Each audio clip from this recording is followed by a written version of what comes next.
प्रधानमंत्री मोदी की 2 दिन की साइप्रस यात्रा का अंतिम दिन दोनों देशों के बीच नए क्षेत्रों में संबंधों को विस्तार देने वाला रहा। पीएम मोदी के इस दौरान साइप्रस के निकोसिया स्थित राष्ट्रपति भवन में आधिकारिक स्वागत किया गया। प्रधानमंत्री मोदी ने निकोसिया में राष्ट्रपति क्रिस्टोडोलिडीस से बातचीत की। ये यात्रा द्विपक्षीय संबंधों को मजबूत करने, भूमध्य सागरीय क्षेत्र और यूरोपीय संघ के साथ भारत के संबंधों को आगे बढ़ाने के लिए दोनों देशों की साझा प्रतिबद्धता को साफ दर्शाती है।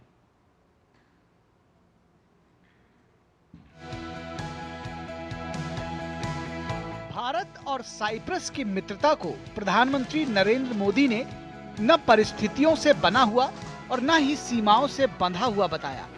उन्होंने कहा कि इस समय की कसौटी पर बार बार परखा गया है और हर दौर में दोनों देशों के बीच सहयोग, सम्मान और समर्थन की भावना को जीवंत रखा गया है।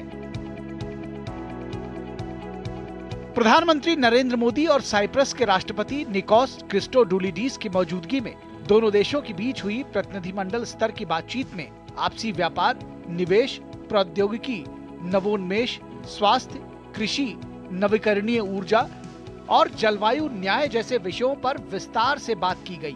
प्रधानमंत्री नरेंद्र मोदी ने कहा कि दोनों देश अपनी साझेदारी को रणनीतिक दिशा देने के लिए अगले 5 वर्षों के लिए एक ठोस रोड मैप बनाएंगे।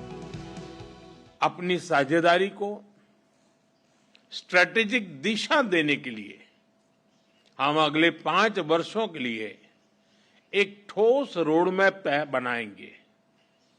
रक्षा और सहयोग को और मजबूती देने के लिए द्विपक्षीय डिफेंस कोऑपरेशन प्रोग्राम के तहत रक्षा उद्योग पर बल दिया जाएगा। साइबर और मैरीटाइम सिक्योरिटी पर अलग से डायलॉग शुरू किया जाएगा। क्रॉस बॉर्डर टेररिज्म के विरुद्ध भारत की लड़ाई में साइप्रस के सतत समर्थन के लिए हम बहुत बहुत आभारी हैं। आतंकवाद, ड्रग्स और आर्म्स की तस्करी की रोकथाम के लिए हमारी एजेंसीज के बीच रियल टाइम इंफॉर्मेशन एक्सचेंज का मैकेनिज्म तैयार किया जाएगा। हम दोनों सहमत हैं कि हमारे आपसी व्यापार और निवेश में बहुत पोटेंशियल है। पीएम मोदी ने कहा कि साइप्रस के विजन 2035 और विकसित भारत 2047 के विजन के कई पहलुओं में समानता है। उन्होंने बताया कि दोनों देश एक पारस्परिक लाभकारी भारत और यूरोपीय संघ मुक्त व्यापार समझौते को साल के अंत तक संपन्न करने के लिए काम कर रहे हैं।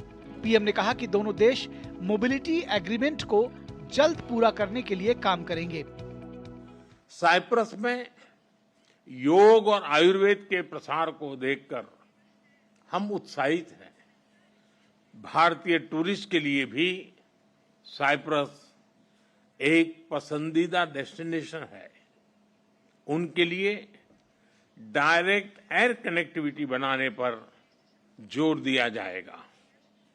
हमने निश्चय किया कि मोबिलिटी एग्रीमेंट को जल्द पूरा करने के लिए काम किया जाएगा। प्रधानमंत्री ने साइप्रस द्वारा सुरक्षा परिषद में भारत की स्थायी सदस्यता का समर्थन करने के लिए आभार व्यक्त किया। उन्होंने कहा कि पश्चिम एशिया और यूरोप में चल रहे संघर्ष को लेकर दोनों देशों ने चिंता व्यक्त की है। दोनों ही देशों ने भारत मध्य पूर्व यूरोप आर्थिक गलियारे से क्षेत्र में शांति और समृद्धि का मार्ग प्रशस्त होने की बात कही। साइप्रस के राष्ट्रपति निकोस क्रिस्टोडोलिडीस ने पहलगाम हमले के बाद भारत के आतंकवाद के खिलाफ चलाए गए अभियान का समर्थन किया। प्रधानमंत्री की जो यात्रा है साइप्रस में, ये पहली यात्रा है जो हाल के बहुत ही कायराना जो आतंकवादी हमला हुआ है पहलगाम में, और मैं सार्वजनिक तौर पर एक बार फिर दोहराना चाहूंगा कि साइप्रस गणराज्य का पूरा समर्थन है भारत के साथ। हम भारत के साथ खड़े हैं आतंकवाद के खिलाफ उनकी लड़ाई में। आतंकवाद के हर रूप से लड़ना है। आतंकवाद को हम स्वीकार नहीं कर सकते और माननीय प्रधानमंत्री जी, हम आपके साथ खड़े हैं, हम आपके अधिकारों की रक्षा करते हैं ताकि हम सुरक्षा प्रदान कर सकें आपके नागरिकों को। 2 दशक से भी लंबे अंतराल के बाद किसी भारतीय प्रधानमंत्री की साइप्रस यात्रा हुई है। इस दौरान पीएम मोदी ने राजधानी निकोसिया में साइप्रस के राष्ट्रपति के साथ हिस्टोरिकल सेंटर की छत से शहर को देखा। गौरतलब है कि 70 के दशक में साइप्रस पर तुर्की ने आक्रमण करके इसके 35% हिस्से को अपने कब्जे में ले लिया था। इसमें राजधानी निकोसिया का आधा हिस्सा भी शामिल है। साइप्रस के राष्ट्रपति के साथ पीएम मोदी ने हिस्टोरिकल सेंटर की छत पर जाकर तुर्की, पाकिस्तान, आतंकवाद और विस्तारवाद को कड़ा संदेश दिया।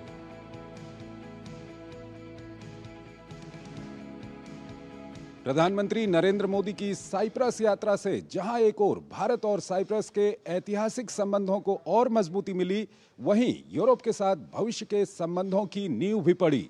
साथ ही दोनों नेताओं ने आतंकवाद को लेकर पूरी दुनिया में एक कड़ा संदेश दिया है।